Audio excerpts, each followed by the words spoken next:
asyhadu anna Muhammadan abduhu wa rasuluh. La ilaha illallah. Yang terhormat Bapak Kepala Madrasah Sanawiyah Al-Ihsan Buluh Rampai, Bapak Haji Samsudin SAD MPD. Yang terhormat Ustaz Ali Fahmi Nabhan Rabbani selaku pemateri kita pada pagi hari ini, serta Bapak dan Ibu Guru Majelis Guru MTS Al-Ihsan Buluh Rampai, Madrasah Aliyah Al-Ihsan Buluh Rampai yang dirahmati oleh Allah Subhanahu wa Ta'ala. Awalan, hayya binashkuru wa mu'adda wa jalla alladhi qad adana sihatan wa salamatan hatta nastati an najtami'a fi hadzal makanil mubarak.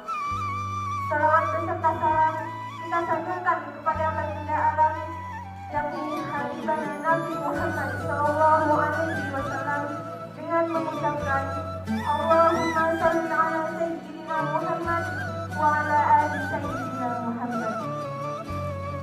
Pada hari ini kita berkumpul bersama-sama di tempat ini dalam acara training guru dengan tema Aku Bangga Menjadi Guru, Dunia Bahagia Akhirat Mulia, bersama Ustaz kita yaitu Ustaz Ali Fahmi Nabhan Rabbani dari Bandung sebagai pemateri kita pada pagi hari ini. Dan langsung saja kita mulai acara pada pagi hari ini dengan mengawali dengan membaca basmalah bersama-sama. Bismillahirrahmanirrahim. Acara yang kedua yaitu Qiraat Al-Quran oleh trio MTS Al-Ihsan Buluh Rampai. Kepada trio MTS Al-Ihsan Buluh Rampai dipersilakan. A'udzu billahi minasy syaithanir rajim.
إذا قيل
وإذا قيل انشزوا فانشزوا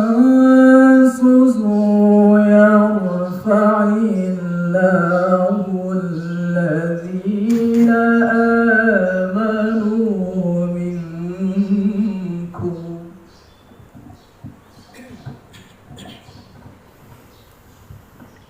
وإذا قيل انشزوا فانشزوا يرفع الله الذين آمنوا منكم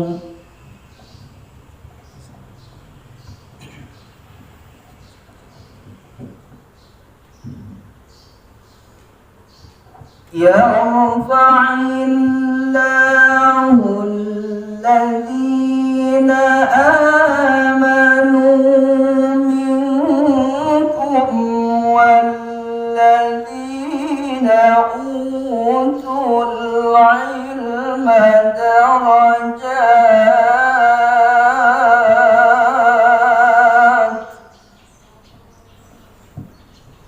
يرفع الله الذين آمنوا منكم والذين أوتوا العلم درجات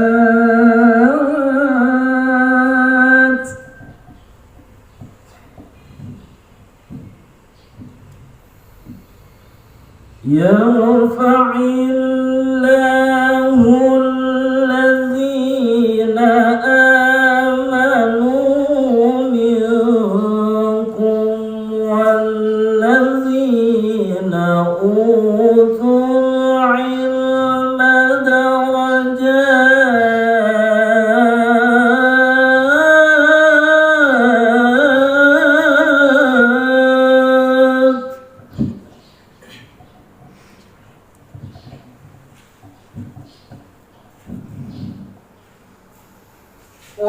والله بما تعملون خبير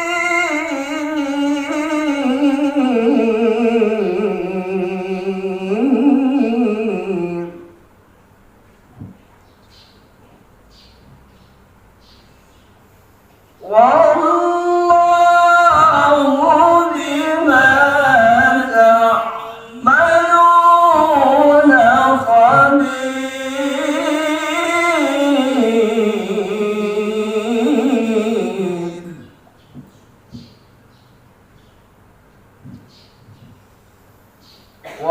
والله بما تعملون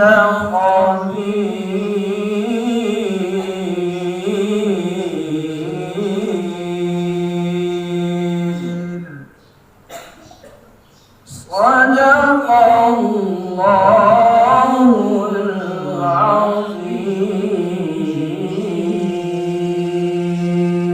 Cara yang ketiga yaitu kata sambutan yang akan disampaikan oleh Bapak Kepala Madrasah Sanawiyah Al-Ihsanul Rahman, yaitu Bapak Samsudin SIMB. Kepada Bapak dipersilakan. Sama-sama kita hormati Bapak Ustaz kita, Bapak Habib Mahdi Madrasah Sanawiyah dari Bandung, Bapak Ketua Komite Sanawiyah Mahdi, Bapak Ibu Majelis Guru TS dan MA yang hadir pada kesempatan pagi hari ini. Kembali kita bersyukur kepada Allah Subhanahu wa Ta'ala atas nikmat kesehatan, kesempatan yang diberikan kepada kita semua, sehingga pada kesempatan pagi hari ini kita dapat bersama-sama hadir di madrasah ini dalam rangka untuk menuntut ilmu yang semula dijadwalkan tanggal 1 Februari ini kita sudah belajar tatap muka terbatas. Hari ini kita juga tatap muka terbatas dengan Bapak kita dari Bandung. Kemudian salawat beriring salam, mari sama-sama kita sampaikan kepada anak kita Nabi Muhammad Sallallahu Alaihi Wasallam. Allahumma sholli ala sayyidina Muhammad wa ala ali sayyidina Muhammad. Bapak Abil Fakri yang menyampaikan, kami ucapkan selamat datang di madrasah kami ini. Kemudian kami ucapkan terima kasih atas perkenannya Bapak Isi untuk menjadwalkan, meluangkan waktu bertatap muka secara langsung untuk berbagi ilmu kepada kami semua. Bapak yang kami hormati, pada kesempatan pagi hari ini yang hadir adalah Bapak dan Ibu dari Madrasah Sanawiyah dan Madrasah Aliyah Al-Lisan Ibnu Hamid. Kemudian Bapak dan Ibu sekalian, mari sama-sama kita ikuti tausiah ataupun training pada kesempatan pagi hari ini. Aku bangga menjadi guru Pak Ustaz. Aku bangga menjadi guru. Mudah-mudahan bahagia di dunia dan di akhirat nanti masuk surga. Amin. Mungkin itu saja untuk mempersingkat waktu. Kami persilakan nanti kepada Pak Ustaz. Kalau perlu sampai sore atau 2 atau 3 hari, insya Allah kami siap. Terima kasih. Billahi taufiq wal hidayah. Wassalamualaikum warahmatullahi wabarakatuh. Assalamualaikum warahmatullahi wabarakatuh. Waalaikumsalam warahmatullahi wabarakatuh. Alhamdulillah, Maha Suci Allah yang telah menciptakan alam semesta ini dan seluruh isinya, yang memasukkan malam ke dalam siang dan siang ke dalam malam, yang telah melahirkan kita semua dari seorang ibu. Mudah-mudahan semua yang berkumpul hari ini suatu hari nanti kembali dikumpulkan di surganya sekeluarga. Amin. Salawat dan salam kepada Nabi besar kita Nabi Muhammad Sallallahu Alaihi Wasallam, menjadi contoh figur tauladan bagi seorang suami, seorang ayah untuk pendidikan putra dan putrinya, juga untuk para siswa kita. Mudah-mudahan anak-anak kita menjadi pemimpin orang-orang yang beriman. Apa kabar semuanya hari ini? Alhamdulillah. Nah, jadi pagi ini saja saya baru memberikan pelatihan guru untuk pekan baru, Zoom online, tapi semangatnya luar biasa.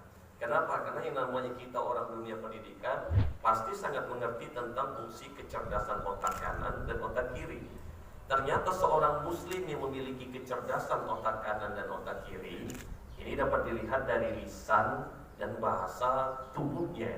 Sama ketika kita sedang sholat, otak kanan kita ingat kepada Allah dan otak kiri kita menggerakkan dengan gerakan sholat.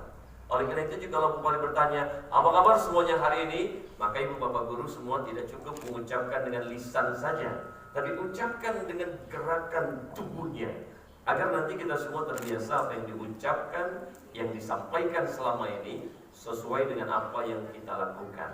Oleh karena itu jika Bapak bertanya, apa kabar semuanya hari ini? Maka ucapkan dengan gerakan tubuh seperti ini. Alhamdulillah, luar biasa, Allahu Akbar. Yes, yes, yes. Nah, bisa? Bisa? Kita coba dulu. Apa kabar semuanya hari ini? Alhamdulillah, luar biasa, Allahu Akbar. Yes, yes, yes. Nah, ternyata nggak mudah kan melakukannya. Masih ada yang malu-malu melakukannya. Masih melihat ke kiri teman saya, rekan saya yang lain juga melakukannya dengan semangat atau tidak? Masih ada yang setengah hati melakukannya. Jikalau itu yang Anda rasakan, itu berarti ada gangguan dengan kecerdasan otak kanan Anda. Tadi saya lihat ada yang mau melakukannya tapi cuma dengan lisan saja, dia nggak mau menggerakkan dengan gerakan tubuhnya. berarti ada gangguan dengan kecerdasan otak kirinya. Dan kalau saya ulangi kembali, yang lain sudah bersemangat, alhamdulillah, luar biasa, Allahu Akbar, yes, yes, yes. Ternyata ada di antara Anda nggak mau melakukannya sama sekali karena merasa apa-apaan yang bukan seperti anak-anak kita saja sudahlah mulai percaya. Nah kalau itu yang Anda rasakan, berarti ada gangguan jiwa. Jadi profesi saya kalau sehari-hari sebenarnya seorang psikolog, seorang konsultan yang memberikan pendidikan pelatihan, pengembangan sumber daya manusia untuk pendidikan karakter, kepribadian, kekuatan ruh dan jiwa. Saya ingin pastikan bahwa yang hadir hari ini adalah orang yang sehat jiwanya, karena di dunia pendidikan nggak mungkin di dunia pendidikan diisi oleh orang-orang yang mengalami gangguan jiwa, betul? Karena itu mari kita mulai sekali lagi. Siap? Siap. Ada yang tidak mau melakukannya berarti ciri-ciri mengalami gangguan jiwa. Keras hati dia, orang lain udah melakukan dia aja yang nggak mau. Ayo kita ulang sekali lagi. Apa kabar semuanya hari ini? Alhamdulillah, luar biasa. Allahu Akbar. Yes, yes, yes. Amin. Begitu dong, tepuk tangan buat Anda semua. Dulu di online aja mereka bergerak semua di ruangan mereka masing-masing pagi hari ini, apalagi sudah berkumpul berjamaah. Hingga akhirnya saya ucapkan terima kasih untuk kepala sekolah kita, keluarga besar dari yayasan ini, dari MTS, dari MA-nya. Mudah-mudahan beserta seluruh tokoh masyarakat, alim ulama, ustaz-ustazah yang hadir, semoga suatu hari nanti kita diberikan kelapangan, ketenangan, kebahagiaan di dunia dan kebahagiaan di akhirat. Amin. Terkhusus untuk dari Yayasan Cerdas Beramal yang membawa saya setari dakwah dalam masa pandemi ini. Setelah beberapa minggu, alhamdulillah tuh ya, kami menemukan kondisi masyarakat kita dalam masa sulit, masih tetap semangat mau belajar, baik di online-nya ataupun offline. Ini merupakan salah satu bukti bahwa kita masih meyakini perubahan bisa saja terjadi lebih baik atau sebaliknya, tapi tetap semangat belajar tak boleh padam. Karena ini merupakan salah satu jalan kita untuk terus mendapatkan salah satu amal yang akan terus mengalir sampai ke kubur kita, yaitu ilmu yang bermanfaat. Insya Allah menjadi berkah. Biar berkah, kita mulai dengan basmalah bersama. Al-Fatihah.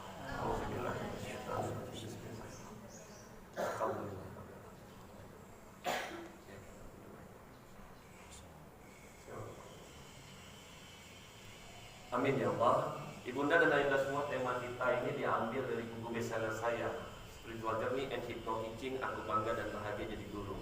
Dalam beberapa hari bukunya udah nggak ada lagi nih. Hingga akhirnya hanya beberapa buku bestseller yang lainnya yang berisi tentang sholat khusyuk, hidup tamara, manusia berakhlak Quran, ada buku sukses sebelum lulus kuliah, ada juga tentang mabrur sebelum ke Baitullah dan yang lainnya. Tapi saya ingin memastikan tema ini itu merupakan tema yang tepat. Karena waktu saya biasanya 2-3 hari untuk pelatihan sampai kepada soft skill dikuasai oleh seluruh guru, khususnya dalam dunia pendidikan, lengkap dengan terapi kejiwaan untuk murid, siswa, dan orang tua murid. Tapi hari ini tentang aku bangga dan bahagia jadi guru, saya mau tanya dulu, Anda bahagia nggak jadi guru? Bahagia nggak? Anda bangga nggak jadi guru? Bangga. Tapi ada yang bilang aku bangga, aku bahagia, tapi masih marah-marah. Sering. Bisa ya? Saya pengen duduk dulu kalau begitu ya. Saya ingin kupas dulu yang dasarnya dulu ya. Berbicara tentang dasar pendidikan guru, maka saya ingin memastikan bahwa Anda nggak salah profesi. Karena memang sebaik-baiknya pekerjaan itu adalah menjadi seorang guru. Boleh saya duduk dulu? Boleh. Baik ya. Dan tidak ada yang perlu kita takutkan lagi kalau udah jadi guru. Seharusnya demikian. Karena pagi tadi juga para guru melibatkan anak-anak terbaik mereka. Ternyata kami memberikan satu informasi yang sangat penting, tepatnya 1 tahun terakhir inilah kami mengevaluasi lagi program dari tahun 2015 sampai ke tahun 2020. Boleh jadi ada kekeliruan yang kami berikan. Tapi tepatnya bukan kekeliruan, lebih kepada kekurangan kami mungkin ya. Waktu yang diberikan tidak sempat memberikan pendidikan yang lengkap buat anak-anak. Jadi tentang berbicara anak-anak akhirnya mencapai impian dan cita-cita, ini fakta ya. Anak-anak itu sudah mendapatkan cita-citanya, tapi setelah itu Pak, dia tinggalkan. Setelah dia raih impiannya itu sampai dia melanjutkan kuliah 4 tahun, S2-nya lagi nambah lagi, tapi setelah dia raih, dia tinggalkan. Nah, saya juga khawatir ternyata kita di sini belum dibekali hal ini, di mana kita mengajarkan anak-anak untuk mencapai cita-citanya sampai setinggi-tinggi mungkin, tapi anehnya nanti khawatirnya cita-cita itu malah membuatnya nggak selamat di kubur, tak selamat di akhirat. Nah, berhubungan dengan saya memang backgroundnya dalam dunia kajian pendidikan agama, saya ingin pastikan bahwa kalaupun anak-anak mencapai impian dan cita-citanya, bisa menyelamatkan dia dari siksa kubur, bisa menyelamatkan dari azab kubur. Yang kita khawatirkan, kita cuma dunianya aja yang kita pikirkan, Pak. Kuburnya, akhiratnya nggak kita pikirkan. Contoh, kemarin saya bertemu waktu di bandara, salah satu binaan kita, dia telah menjadi seorang, mohon maaf, pramugari. Ternyata dia dulu mendapatkan motivasi untuk mencapai cita-citanya, salah satunya dari saya. Dan saya ketika menemukan dia sebagai seorang pramugari, saat itu terkejut sekali. Dia pun juga terkejut, Pak. Kenapa? Karena dia melihat pandangan saya yang mungkin tidak sama ketika awal dia bertemu dengan saya di bangku SMP-nya. Kenapa? Akhirnya saya cuma bisa diam dan akhirnya duduk dan akhirnya memberikan sesuatu. Kenapa saya terkejut? Dan saya menetes air mata saat itu, Pak. Kenapa? Perhatikan, Pak. Kita yang memotivasi mereka untuk mencapai impian dan cita-cita mereka. Tapi pernahkah kita mendampingi mereka, cita-cita mereka itu baik tidak di mata Allah?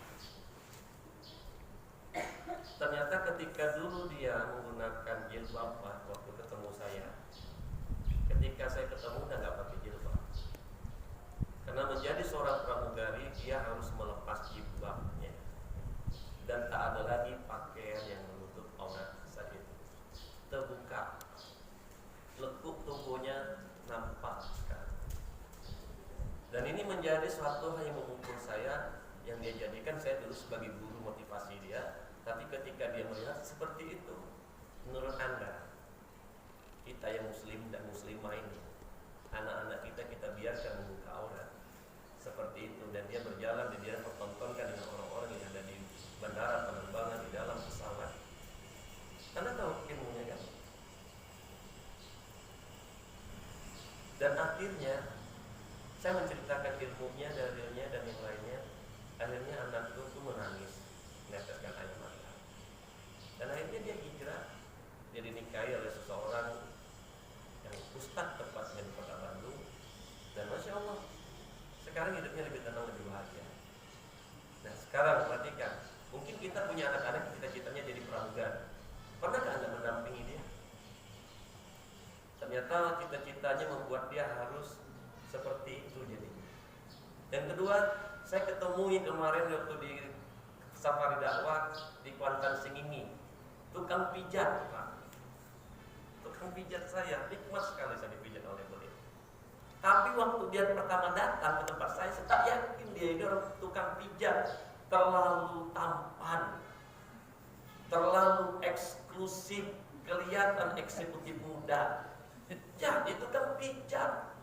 Akhirnya dia cerita, dulunya dia ini pegawai bank. Saya tidak menyinggung bank apa, tapi yang jelas orang makin paham sekarang nih. Takutlah terjebak riba. Yang mencatat, yang menyaksikan, yang akhirnya dia sudah mendapatkan semua yang diinginkannya, orang tuanya pun bangga dan yang lain, ujuk-ujuk dia lepaskan. Berangkat ke Bangka Belitung, ketemu juga binaan saya, dia dulu di pondok pesantren, udah berbasis syariah, dia tinggalkan juga.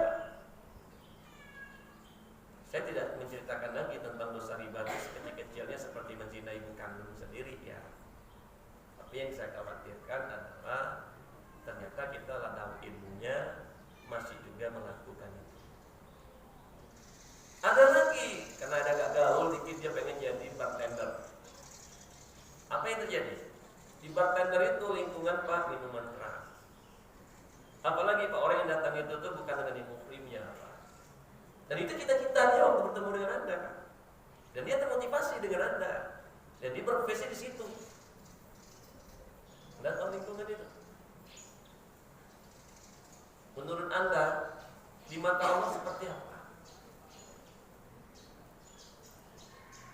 Bartender.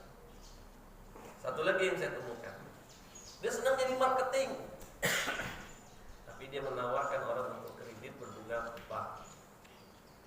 Terjebak lagi. Nah sekarang saya tak mau jauh-jauh dari situ dulu. Ini bicara tentang kita bangga. Ada nggak di sini yang terjebak utang riba dengan bank?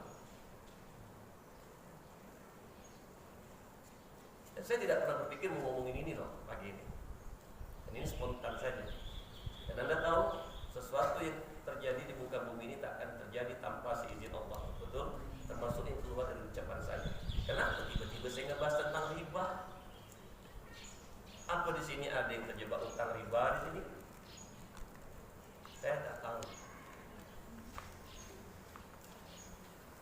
Perasaan aku tak pernah didik anaknya yang buruk-buruk. Tak pernah aku ini macam-macam sama anaknya. Tapi kok melawan deh.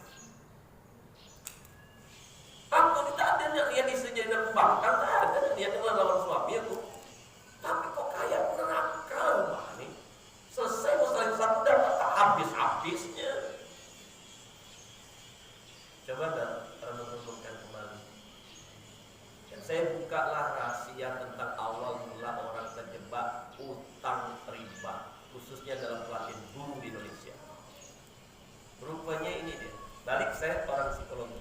Jadi saya akan buka secara ilmu psikologinya. Ternyata dalam ilmu psikologi, ketika seseorang menikah, berumah tangga, maka ada dorongan secara psikologi itu dia ingin lepas dari orang tuanya. Dia tidak pengen lagi tinggal dengan orang tuanya. Dan ia akhirnya ingin punya rumah sendiri. Tapi faktanya saat itu dia nggak punya uang cash untuk beli itu rumah. Dan dia cuma ada tawaran pengajuan kredit bank 5 tahun, 15 tahun, 24 tahun. Dan dia beralasan apa? Kan Allah itu memuji manusia, Bi, berdasarkan kemampuannya, Bi. Aku mampunya cuma begitu. Memang betul Allah itu memuji manusia berdasarkan kemampuannya, tapi faktanya saat itu kan Anda tidak mampu. Anda cuma mampunya kontrak, ngekos, tinggal dengan orang tua. Tapi karena Anda tuh banyak gaya. Secara ilmu psikologis terbuka lagi, ternyata orang ketika udah menikah berumah tangga itu, selain kenapa dia ingin punya rumah sendiri itu, biar adik kakak itu tahu di antara kita tuh kakaknya yang lebih dulu sukses dibandingkan kau. Biar kawan-kawan kita tahu seangkatan kemarin SMA kuliah tuh, bahwa di antara kita seangkatan aku yang lebih dulu di antara kalian. Ternyata ada motif itu rupanya. Ingin motifnya diakui orang agar dihormatin orang. Kalaupun nanti tinggal dengan orang tua, apa kata adik kakakku nanti kau nikah? Lah menikah masih dengan orang tua. Anda tak tahan dengan ungkapan itu. Anda takut mendengarkan kawan Anda berkata, kau masih nembeng sama orang tua. Tak kuat Anda merasakan itu. Akhirnya secara kejiwaan terdoronglah Anda pengen punya tempat tinggal sendiri. Saat itu kan Anda cuma mampunya ngontrakkan bedeng. Tapi tadilah kena nak gaya, biarlah minimal ada yang kutinggalkan nanti buat anak menantu cucuku. Tahu dah, mati kau, dia kawin lagi. Dan apa yang terjadi? Mati gitu, berkelahi anak tuh. Gara-gara yang ditinggalkan itu. Boleh jadi tak berkah. Nah akhirnya belum selesai. Saya ceritakan dulu skenario ini agar Anda bisa merasakan untuk Anda, orang tua Anda, adik kakak kandung Anda, untuk anak Anda, untuk siapapun guru yang selanjutnya di sini. Karena aku tahu permasalahan guru nih. Kita nih pandai ngedidik anak orang, tapi belum tentu pandai ngedidik anak sendiri. Kita nih punya banyak waktu buat anak orang, tapi belum tentu punya waktu buat anak sendiri. Kita ini bisa sabar dengan anak-anak orang nih, tapi belum tentu sabar dengan anak sendiri. Ditanya sama menantunya, ditanya sama cucunya, ditanya sahabatnya, ditanya sama tetangganya, bagaimanakah akhlaknya? Al-Quran. Rupanya untuk mengetahui seseorang itu Quran atau tidak, Pak, yang menurut Anda saja buktikan dulu. Ini yang saya maksud, saya banyak ketemu orang tuh topeng. Coba Pak, yang sudah jadi suami di sini, Anda pernah nanya nggak ke istri Anda tuh, Mama, menurut Mama, Papa ini akhlaknya Al-Quran belum? Anda pernah nanya nggak? Tak pernah loh. Yang saya khawatirkan ketika Anda ditanya itu, Anda nggak bisa menjawab pertanyaan itu. Karena mengenai siapa aslinya suami Anda tuh, laki Anda tuh, Anda yang lebih tahu. Betulkah dia seorang suami yang dapat mengerti, memahami perasaan istri dan anaknya? Betulkah dia seorang suami yang punya waktu untuk memberikan pendidikan buat anak dan istrinya? Betulkah dia seorang suami yang lemah lembut ketika dia marah? Betulkah dia seorang suami yang bisa jadi contoh panutan teladan bagi keluarga besar di rumah? Atau jangan-jangan suami Anda tuh di rumah suka bentak-bentak, teriak-teriak, suka marah-marah, tapi kalau ke sekolah nampaknya kayak Pak Ustaz. Kalau ke masjid nampak betul orang soleh dengan baju gamisnya atau dengan peci hajinya tuh. Tapi faktanya Anda yang merasakan. Jangan jauh-jauh lah. Tanya aja lah kawan Anda sebelah kiri kanannya. Coba tanya. Menurut kau aku ini akhlaknya sudah Quran belum? Coba tanya. Bu tanya sebelah. Nih, menurut kau aku ini akhlaknya sudah Quran belum? Coba tanya. Al-Quran. Baru aja kemarin kau ngomongin orang kau. Baru aja kemarin kau tersinggung sama kepala sekolah. Baru aja kemarin kau sakit hati kemarin kan? Nggak terima. Ngaku-ngaku Quran. Akhirnya ditemukan dalam program Tahfiz Quran kami di Indonesia, orang pandai baca Al-Quran, hafal di Al-Quran, sering mengkaji Al-Quran, tapi akhlaknya yang tak seperti Quran, maka jadi bumerang. Dan sekarang ibunda dan ayahnya semua, kalau betul akhlak kita di Quran, satu aja dari Nabi ngasih tahu, jangan marah, jangan tersinggung. Kemarin ada Bu, Pak, diingatkan istri kemarin tuh Pak, ada istri teman diingatkan, dikasih tahu, tersinggung dia, akhirnya dia merajuk, lari ke kamar, kunci pintu dari dalam ke tempat tidur, harapan suami datang ketok-ketok, rupanya tak datang. Makin tersinggung. Perhatikan ya, kalau betul kita ini paham, ya sudah. Apalagi ngaku-ngaku kajian buku tinggi, rupanya setelah diselusuri ngeraso. Dia aja ngerasa kaji tinggi, orang lain tak merasa. Aku ini paham ilmu agama. Dia aja ngerasa paham, orang lain tak ngerasa. Kalau betul kau paham ilmu agama, jangan marah, jangan tersinggung. Hingga akhirnya, siapa mulai hari ini takkan lagi tersinggung dan sakit hati? Cung! Kemarin kepala sekolah, saya buat yayasan, saya bangun sekolah. Kalau ada yang tak ngangkat tangan, lah jelas tuh keluar semua. Serius, saya orang HRD. Tapi setelah saya bangun yayasan, saya tak perlu lagi banyak uji tes psikologi untuk membuat orang itu keluar. Kalau Anda di sini masih mau tersinggung sakit hati, ku bilang ini bukan tempatnya. Sekolah ini didirikan bukan untuk orang-orang yang penyinggung dan sakit hati, betul enggak? Ini untuk ngurus umat di sini.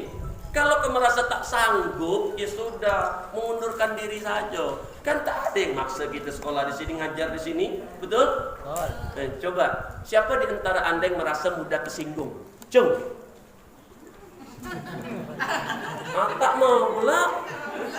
Yang parah itulah tahu awak tersinggung tapi tak mau jujur. Yang parah tuh. Orang jujur nih susah nyarinya. Kenapa? Kenapa justru inilah orang yang mau memperbaiki diri. Ya. Jadi kalau seandainya kepala sekolah mana kok nggak datang, tersinggung. Mana wakil kita kok nggak datang hari ini? Tersinggung. Pak Haji mana, Bu Haji mana? Tersinggung. Katanya Ustaz. Ngapa tersinggung? Betul enggak? Nah, ayolah kita pengen cerminkan sebelum kita berkata bangga jadi guru. Khawatirnya apa yang nak dibanggakan? Ya, apa yang nak dibanggakan? Dan tahukah Anda, guru yang di samping kiri kanan Anda nih, boleh jadi dia sedang diuji dengan suaminya. Dia sedang diuji nih dengan orang tuanya, dengan anak yang pertama, ya kan? Sedang diuji dengan kakak adik-beradik kandungnya. Cuma Anda tak tahu kan? Kenapa? Karena dia mati-matian agar bagaimana orang tak tahu. Itulah manusia, pandai betul dia menyeting diri terlihat baik-baik saja. Jadi kau jangan bandingkan laki kau dengan laki orang. Nampaknya aja tuh. Serius, kau belum ngerasa aja. Nah, oleh karena itu jangan marah. Jangan marah. Baru begitu aja marah. Katanya penghafal Quran. Ngapa marah? Nah, akhirnya ketika anak-anak di sini dititipkan orang tuanya, harapan kita sebagai guru ini cuma bisa menyampaikan, mengingatkan agar mereka terus beriman dan bertakwa. Kita nggak bisa ngasih petunjuk dan hidayah, betul nggak? Nah, tapi kami takut diminta pertanggungjawabannya, Bi. Yang diminta pertanggungjawaban itu udah pasti itu, Pak. Tapi orang tua guru yang gimana? Yang diminta pertanggungjawaban itu guru orang tua yang begini. Lah, kape aku ngasih tahu kau nak, tapi kau tak sadar juga terserah kau lah kalau begitu kau. Itu yang salah. Bukan orang tua contoh ketika dia pulang ke rumah bangunkan anaknya sholat, nak bangun nak sholat. Apa mama ini kan orang tidur aja, nak bangun nak baiklah, nak bangun nak. Masih ke begitu tapi orang tuanya terus aja, itu yang betul. Dalam Islam itu jelasnya adalah kita wajib terus mengingatkan agar mereka beriman dan bertakwa. Bukan Tuhan kita nih yang bisa ngasih petunjuk hidayah. Jangankan kita, Nabi dia tak bisa menyelamatkan anak istrinya. Betul tidak? Nah, tugas kita ini dengan anak orang ini terus sampaikan, ingatkan. Dengan anak kita juga demikian. Ya, dan kalau Anda berbicara tentang pukul 10 tahun, Anda pahami betul tuh maknanya ya. Memang 10 tahun ya baru boleh dipukul, itu pun mukulnya yang gimana. Tapi ingat, yang dipukul itu bukan anak 9 tahun ya. Bukan anak 8 tahun ya. Bukan anak 7 tahun. Jangan sampai Anda dia belum 10 tahun lah Anda pukul lah kena. Perhatikan. Karena saya khawatir di sini ada yang mendidik anak masih suka nyubit. Bahkan ada yang dikurungnya kemarin. Bahkan ada yang diikatnya. Bahkan ada yang kemarin diseretnya, dilemparnya, terguling-guling. Ada pula yang dibantingnya. Ada pula sampai patah benda. Dan itu akan diminta pertanggungjawaban. Tapi kalau di luar ini kan orang taunya Anda guru. Mana tahu kelakuan Anda dengan anak di rumah. Tapi Allah itu tahu. Allah itu tahu. Maka ibunda dan ayahanda semua, coba cek ke rumah. Jangan sibuk dulu keluar. Saya mau menitip betul. Sebelum Anda jadi dai itu, mulai dari yang terdekat dulu. Gimana kira-kira? Anak tuh bangga enggak punya orang tua kayak Anda? Bangga enggak? Gimana menurut anak-anak? Dia merasa penyabar enggak ibunya ini? Kalau cuma gara-gara ngurus anak orang, kau jadi lalai dengan keluarga kau sendiri, berartilah salah. Lebih baik mengundurkan diri. Kenapa? Kewajiban utama seorang muslim itu adalah perhatikan keluarga. Siapa lagi? Keluarga. Siapa lagi? Keluarga. Jangan sampai Anda baik di luar, tak baik di dalam. Nah sekarang cobalah pikirkan banyak ilmu. Gimana ngadapin anak Anda yang ketagihan HP itu? Belum tuntas kan? Anda pandai pula buat penyuluhan di sekolah ini. Anak aja HP. Saya pelaku soalnya. Tapi saya harus cepat memperbaiki ini. Tapi jangan sampai Anda biarkan Sementara untuk nyari ilmunya tak susah nyari ilmu zaman sekarang nih. Ke Google aja kau tanya keluar semuanya, 7 halaman tuh. Videonya pun keluar semua. Teknik cara menghadapi anak yang kecanduan HP, gadget, game dan yang lain. Ada. Cuma masalahnya mau belajar tak. Saya khawatirnya Anda lebih sibuk mengontrol chat WA Anda mana yang belum dibuka. Tapi Anda tak punya waktu untuk belajar menangani kasus yang jelas-jelas di depan mata. Gimana dengan anak Anda yang tak mau sholat loh? Yang melawan itu. Aku sibuk lah ngurus ini. Ngurus anak orang ini mau pemikiran anak orang nih. Kalau seandainya tak selesai yang satu nih. Karena aku lah ngerasakan nih. Kalau yang internal selesai, enak ngurus anak orang. Kalau tak kau paksakan, ya kalau kau tak berbuat, tak dapat gajiku, tak keluar gajiku, habislah kau. Boleh jadi Allah yang bikin skenario-nya agar kau semakin lalai dibuatnya. Minimal lah, coba. Anda punya majelis ilmu ya setiap peluang, hebat Anda ini guru-guru ya. Tapi Anda punya majelis ilmu enggak di rumah? Punya tak? Sekali aja sehari itu. Selesai sholat subuh, kayak kan banyak dengar cerita-cerita suami istri dia buka majelis ilmu di rumah, taklim di rumah. Anda punya tak? Apa sibuk gara-gara menyuci, memasak, menyetrika, ngurus laki dengan suami, tak ada yang paksa Anda. Apalagi perempuan nih. Ya kan lah tahu baik-baik di rumah. Nah sekarang gimana fakta? Mau nunggu apa? Saya menangani kasus sekarang anaknya dalam keadaan sakaratul maut sekarang ini. Seorang kepala sekolah. Perhatikan. Sibuk ngurusin ke guru-guru, ngurusin anak-anak, gilo anak. Perhatikan, ya. Bahkan punya ini, punya itu, masya Allah. Fakta ini teh. Tapi keluarganya kacau. Ayolah, perhatikan anak kita dulu ya.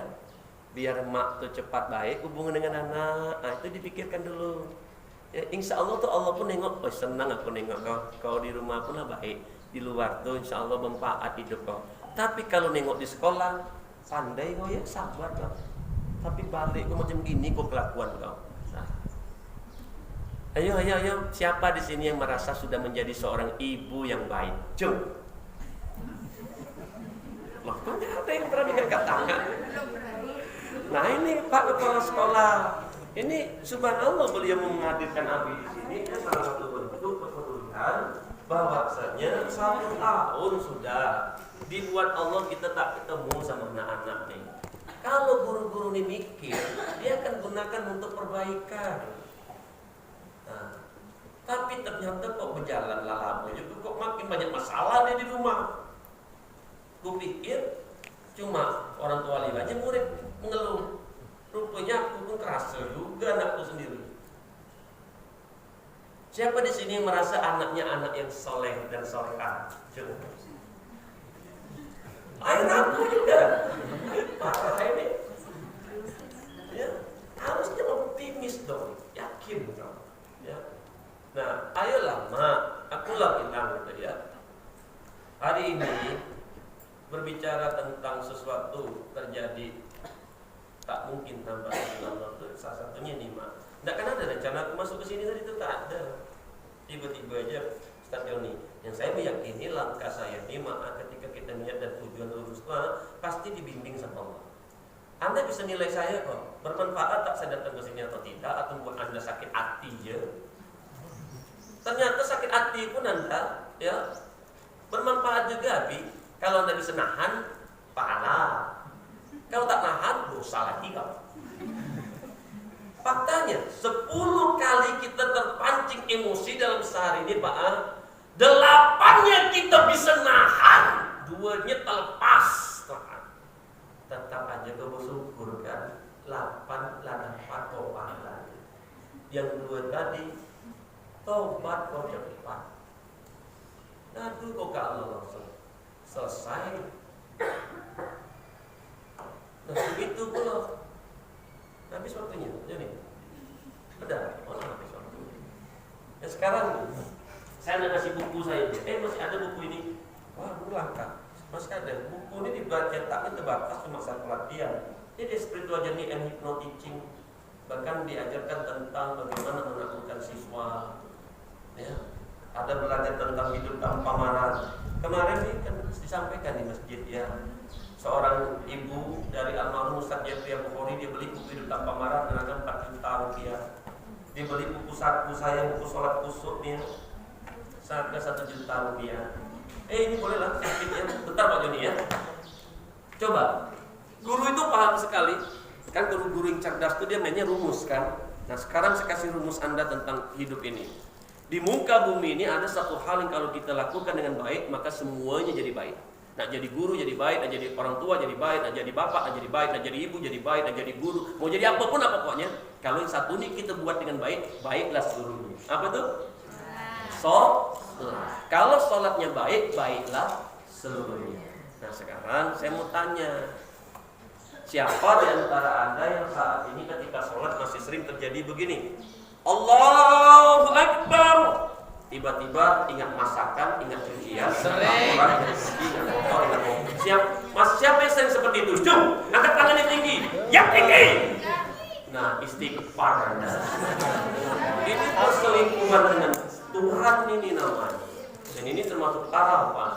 Kenapa? Bayangkan suami Anda kan dia dinas keluar kota, 3 hari kemudian dia pulang ke rumah. Sampai di rumah kau lah nunggu di depan pintu, dipeluknya kau, diciumnya kau, tapi ketika suamimu memelukmu, menciummu, ternyata yang ada dalam pikiran dan hatinya bukan kau, perempuan lain. Gimana rasanya? Kamu kayak bapak rupanya lagi sibuk mengajar kepelatihan di sini, ketika pulang ke rumah dia lah nunggu kita, dipeluknya kita, diciumnya kita, ditidur dengan kita. Yang ada dalam pikiran hatinya bukan awak tuh, tetanggonya. Apa perasaan Anda? Itulah yang terjadi selama ini ketika kita bertemu dengan Allah. Ternyata pikiran hati kita bukan Allah, tapi harta kita, pekerjaan kita, tugas kita, jabatan kita. Kemarin waktu kau sholat kemarin, kau ingat kan laki, kau minta sama laki kau, ngapa kau minta sama aku? Makanya ada kisah di mana suatu hari nanti Anda membawa lembaran amal ibadah sholat, Allah berikan kepada Allah, ternyata Allah ambil remuk-remuk, kalau campakkan kembali ke wajah Anda, Allah tak terima. Memang ada di antara Anda yang tahu sholatnya diterima atau tidak? Anda pikir dengan rajin, dengan tepat waktu, atau ada yang tahu di sini diterima atau tidak? Hati-hati, boleh jadi kita merasa lah diterima, padahal tak diterima. Bahkan lebih parah lagi, untuk dunia guru, saya pikir terjadinya cuma orang tua wali murid. Ternyata kami banyak menemukan guru sampai saat ini sholat, dia tak tahu arti bacaan sholatnya. Saya tak akan tes satu persatu nih. Kemarin di Pekanbaru itu, alhamdulillah dia ngomong, aku sakit hati dengan Ustaz. Kenapa? Waktu Ustaz nanya, aku tak bisa jawab apa artinya Ustaz. Ustaz malukan aku. Tak. Kenapa? Perhatikan. Coba Anda baca surat Al-Fatihah yang Anda baca selama ini. Silakan, dalam hati aja. Lalu Anda terjemahkan satu persatu artinya. Tak tahu? Coba kau baca doa sujud kau tuh. Apa artinya? Tahiyat akwal itu. Jadi rupanya selama ini kita sholat, kita ngomong ke Allah tuh, tapi kita sendiri tak tahu ngomong apa. Oh, ternyata ada katanya yang tahu. Ya boleh. Iya karena dulu iya karena saat ini hanya kepada Engkau lah ya Allah aku menyembah dan memohon pertolongan. Lalu Allah jawab apa? Allah jawab apa? Nah, kenapa Anda tak tahu? Kebayang enggak Anda ngomong ke suami Anda diam aja, bete enggak? Allah tidak begitu. Makanya tak terbuka kami untuk belajar. Kenapa kok bisa di sekolah guru mengajarkan sholat, tapi dia tak tahu arti bacaan sholat. Dia tak tahu pula Allah jawab apa. Akhirnya terbukalah pelatihan sholat khusus ini untuk pelatihan guru. Dulu bukunya tebal, dibuatlah kecil biar kami bisa bawa sekolah bawa kemana-mana. Saya buat kecil. Secara hukum, dari Anda mendengarkan azan sampai salam, arti makna terjemahan, terapi, relaksasi, bahkan jawaban Allah ada di sini. Dan jangan Anda bilang ini ilmu baru, nanti Anda tengok sendiri ini bukan ilmu baru, lama nih. Dan kita aja tak pakai. Dan Jadi sama lah orang punya ilmu tapi tak dipakai ilmunya. Ya begitu lah masalahnya. Dia tahu barang siapa menanam nafsunya surga ganjarannya tapi tak dipakai, marah dia. Pakailah ilmu. Pakailah ilmu. Nah hingga akhirnya saya buat buku-buku ini itu menjadi satu paket untuk dunia bahagia, akhirat surga. Jadi hidupkanlah majelis ilmu di rumah, dimulai dari sholat. Kalau anakku sholat hari ini kita ngajar, kita dapat pahalanya tak kurang tak lebih tak sama sampai 60 tahun di hidup masih kita mati 60 tahun itu di sholat kita dapat amal jariahnya. Karena hebat setengah. Jadi orang mengejar-ngejar buku. Tapi saya mau kasih buku saya. Ada yang mau buku apa tidak? Coba angkat tangannya. Tadi banyak yang pesan online tadi yang tak cukup lagi tak tidak. Siapa yang mau buku nih? Coba angkat tangan yang tinggi. Yang tinggi 4 juta. Memang turun semua. Kemarin ada guru ini bertahan, bahkan Pak kemarin dibelikan untuk seluruh guru. Potong gaji. Ya tapi penting lah. Kenapa? Karena ini penting. Kalau saya berbicara tentang dunia pendidikan yang namanya orang intelektual itu dia senang dengan konsep rumus, Pak. Kalau lah tahu kalau yang satu nih kita buat baik semuanya. Gimana tak baik? Di dalam sholat tuh kita diajarkan tentang disiplin, betul nggak? Seharusnya di luar sholat otomatis dia disiplin, Pak, karena dilatihnya pagi, siang, sore, malam. Dalam sholat itu diajarkan tentang kesabaran. Tidak mungkin kan baru 3 rakaat. Kita ini sholat isya. Kalau tidak sabar 3 rakaat tidak selesai deh. Dilatih kita pagi, siang, sore, malam. Dalam sholat ini diajarkan tentang kejujuran. Tidak mungkin kita datang ke Allah itu dalam keadaan pura-pura tak buat dosa, padahal Allah itu tahu apa yang kita buat tadi itu. Maka otomatis terlahirlah yang namanya kejujuran. Di dalam sholat itu diajarkan tentang tertib, diajarkan sholat itu diajarkan tentang apa? Tentang kerendahan hati, diajarkan sholat itu diajarkan tentang ketawadukan, dan sholat itu diajarkan tentang cinta, dan sholat itu diajarkan tentang kasih sayang, dan sholat itu diajarkan tentang komunikasi yang baik. Kalau betul khusyuk dia pastikan tercermin. Karena dilatihnya setiap hari. Tapi kalau tak tercermin itu, saya khawatirkan tadi, Anda sampai saat ini nggak ngerasain nikmatnya sholat. Memang kemarin Anda tuh nangis, tapi nangisnya Anda tuh bukan karena ingat Allah, karena masalah dengan suami, ada masalah dengan anak. Kalaupun Anda nangis, cobalah buru-buru Allahu Akbar. Banyak yang kita rasakan tiba-tiba nampak ada menetes air mata, ada yang terisa-isa. Anda udah pernah kalau dikasih nikmat itu sama Allah? Pernah nggak dulu waktu sholat subuh di masjid, Pak, pulang dari sholat subuh, Pak, rasa-rasa gitu, oh lapang betul. Rasa-rasa ingin menteriakan ke semua, dia aku bahagia, nikmatnya sholat subuh nih, Pak. Rasa-rasa nggak pergi cepat lari ke rumah, Pak, tadi kemerah. Saya yakin Anda pernah dikasih sama Allah nikmatnya sholat. Tapi mungkinlah lama tak terjadi lagi. Dan kini Anda ingin istiqomah terulang. Laki kita tahu enggak? Baliklah ke rumah nanti. Pak, tolong bacakan surat Al-Fatihah. Apa artinya? 94% kamu menemukan orang tua yang namanya bapaknya di rumah sampai saat ini tak tahu arti baca sholatnya. Anda enggak bukti, baliklah nanti. Ternyata yang mengejutkan saya ketika ibunda saya yang menyatakan, rupanya emak saya pun tak tahu. Baliklah ke rumah nanti. Tanya mak yang udah usia masuk 70, mak baca surat Al-Fatihah, mak. Apa artinya? Tak tahu. Nah, kenapa Anda di sini tak tahu? Boleh jadi tak pernah diajarkan gurunya itu. Kenapa gurunya tak ajarkan? Karena dia pun tak tahu. Jadi mudah-mudahan selepas habis balik semua sholat lebih susuk lagi ya. Insyaallah lagi ya. Yakin dah, Mak? Ya, coba ya, habis tes ya. Allahu Akbar. Coba panggil. Allahu Akbar. Siapapun ingat padaku, aku ingat padanya. Siapapun yang berjalan menghampiriku, aku berlari menghampirinya. Aku lebih dekat dari urat nadimu sendiri. Beribadahlah engkau seolah-olah kau melihat aku dan aku melihatmu. Ini makna tauhid dalam Pak. Kalau Anda mau melatihnya setiap hari, insya Allah tuh, orang yang selalu merasa dilihat oleh Allah takkan mungkin dimarah-marah. Orang yang selalu merasa dilihat oleh Allah takkan mungkin dia mudah menilai orang, prasangka buruk sama orang. Orang yang merasa selalu dilihat oleh Allah itu takkan mungkin dia sakit hati, tersinggung, karena Allah juga mengizinkan itu terjadi.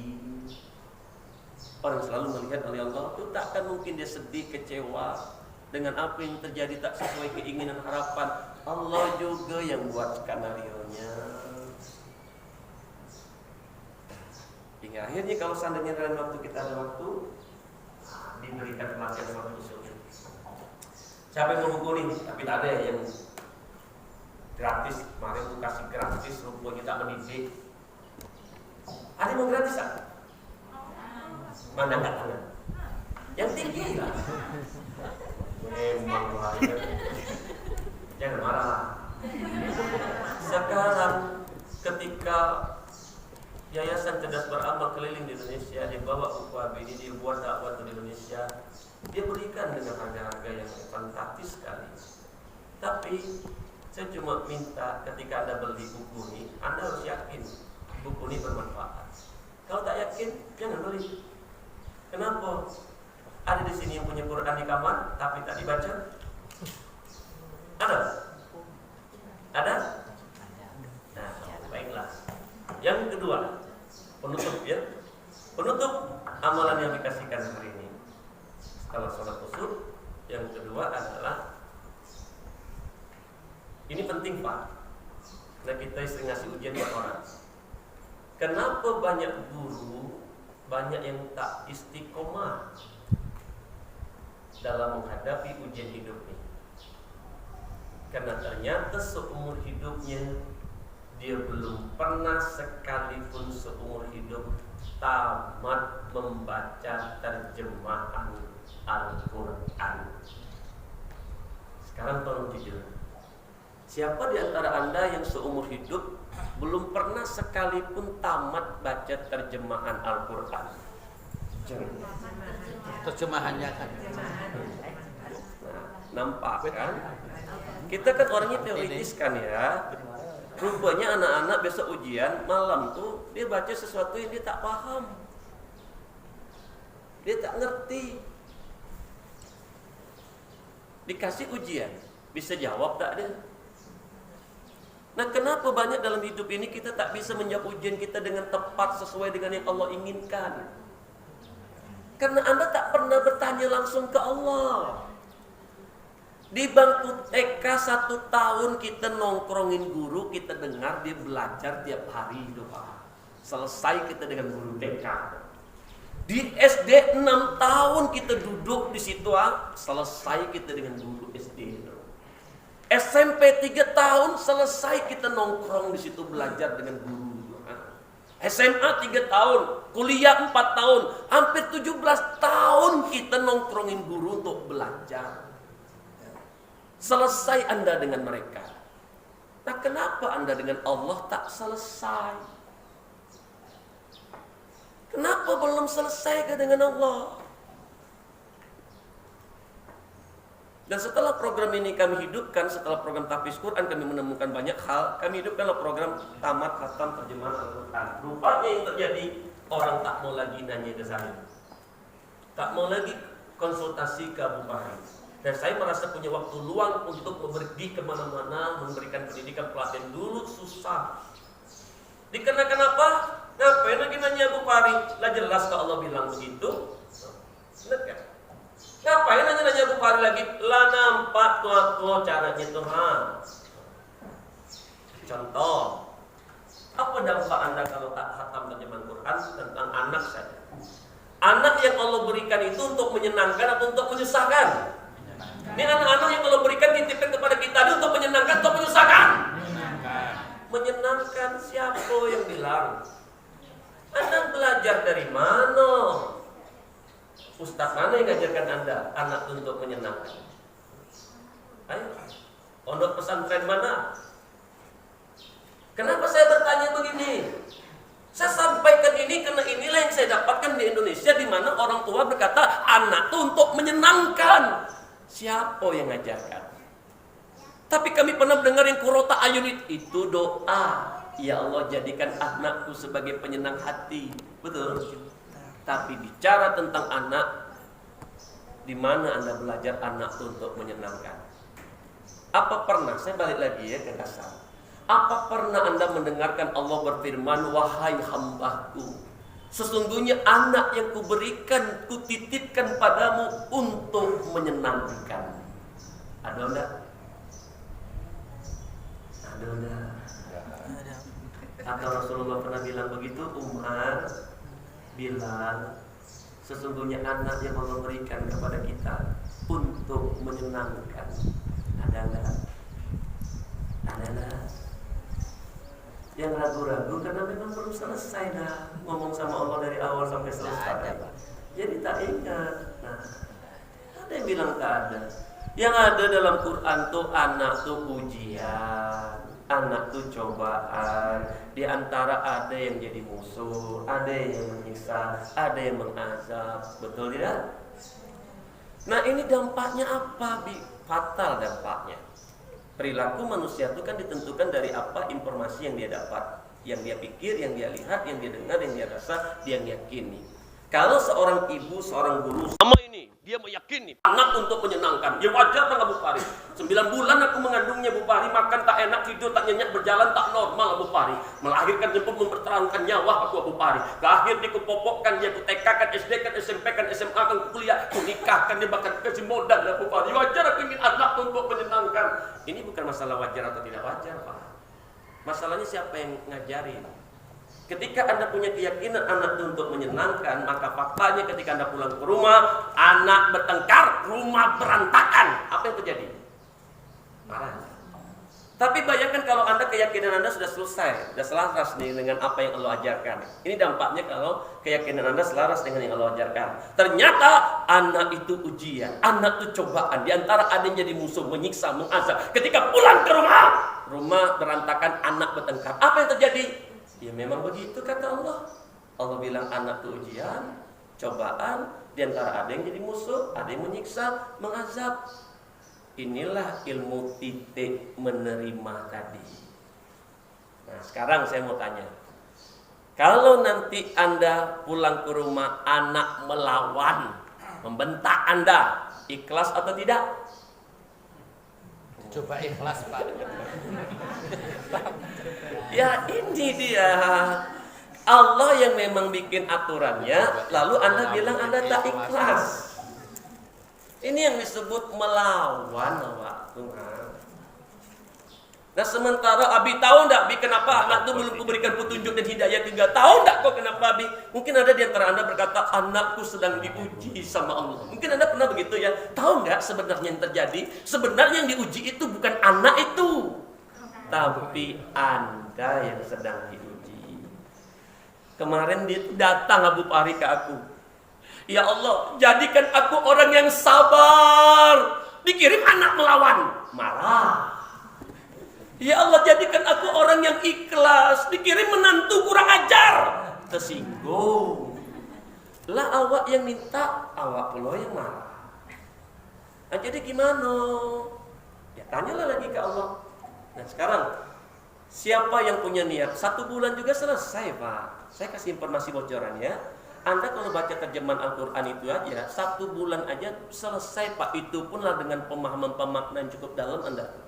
Ya, 5 lembar aja Pak selesai sholat fardu, sebulannya selesai.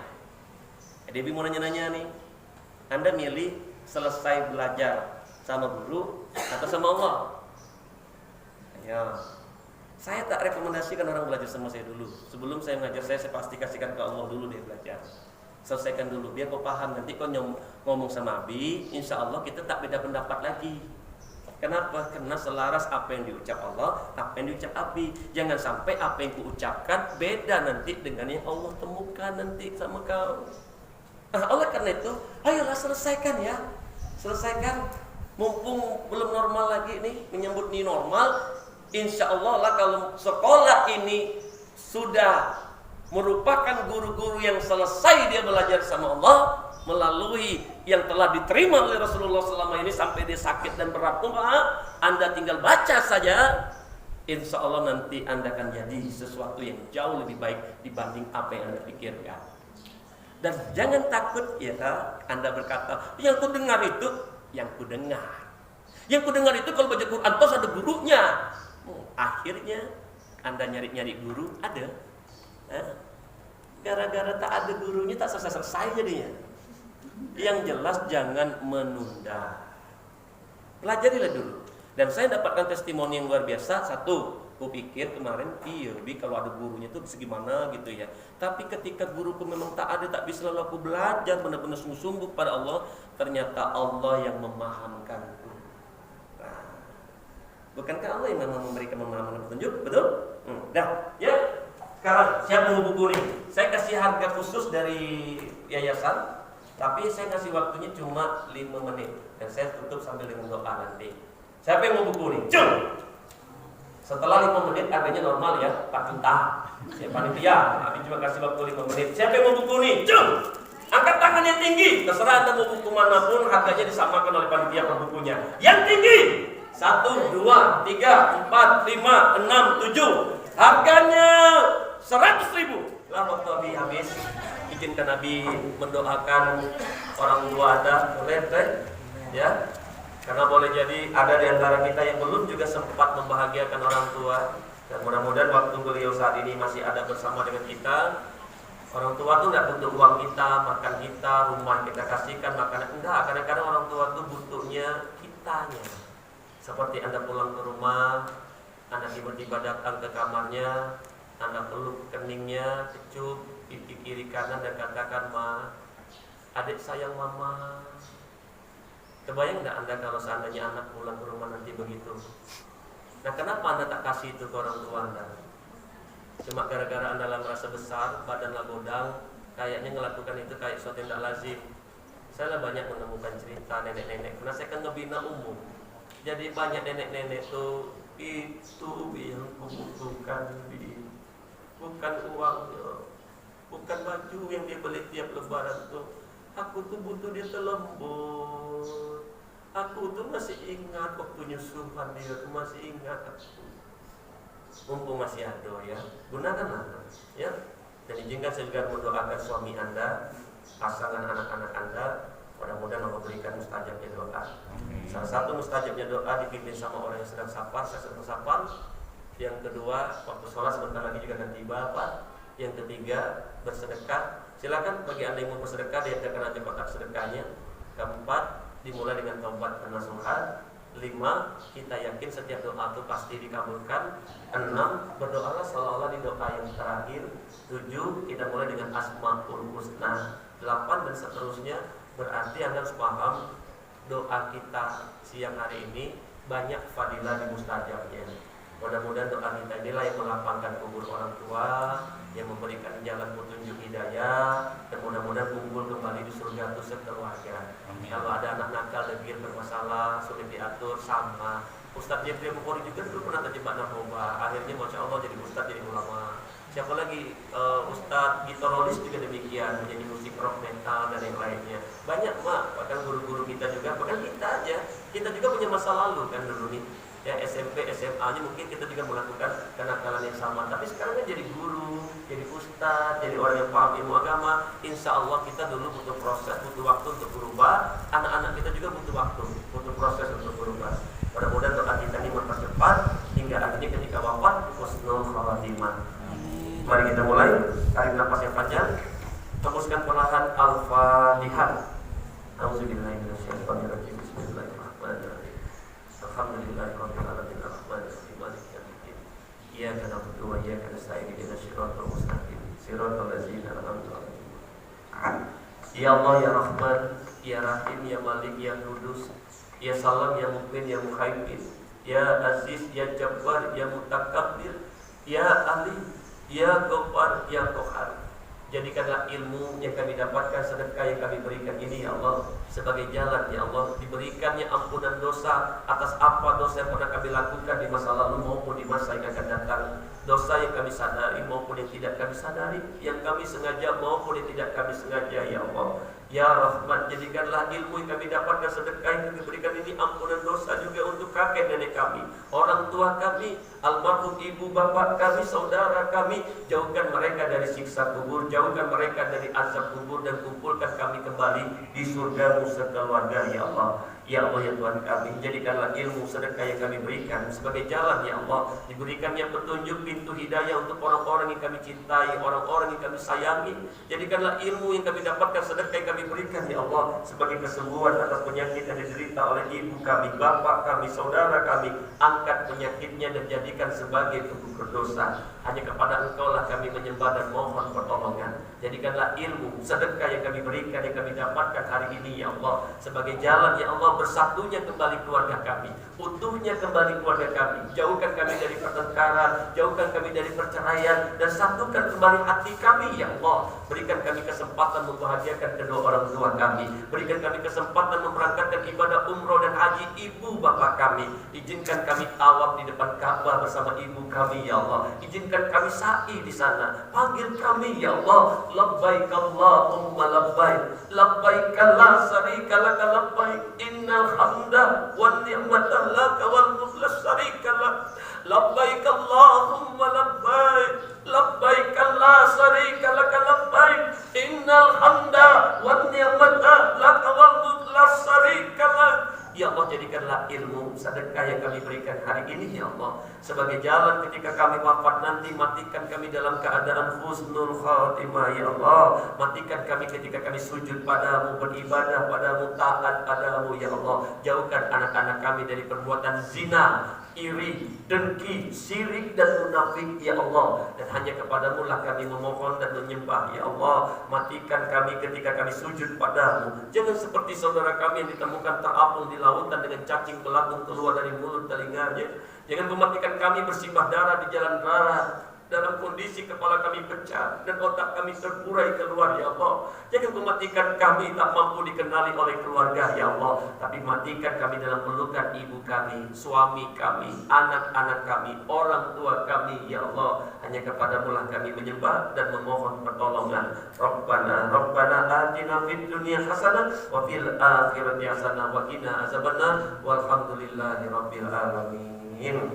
Silakan bersalaman dengan teman di samping kiri dan kanannya, saling meminta maaf, mendoakan satu dengan yang lainnya.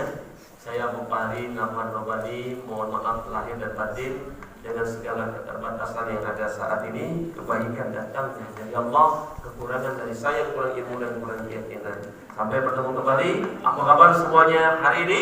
Alhamdulillah, luar biasa.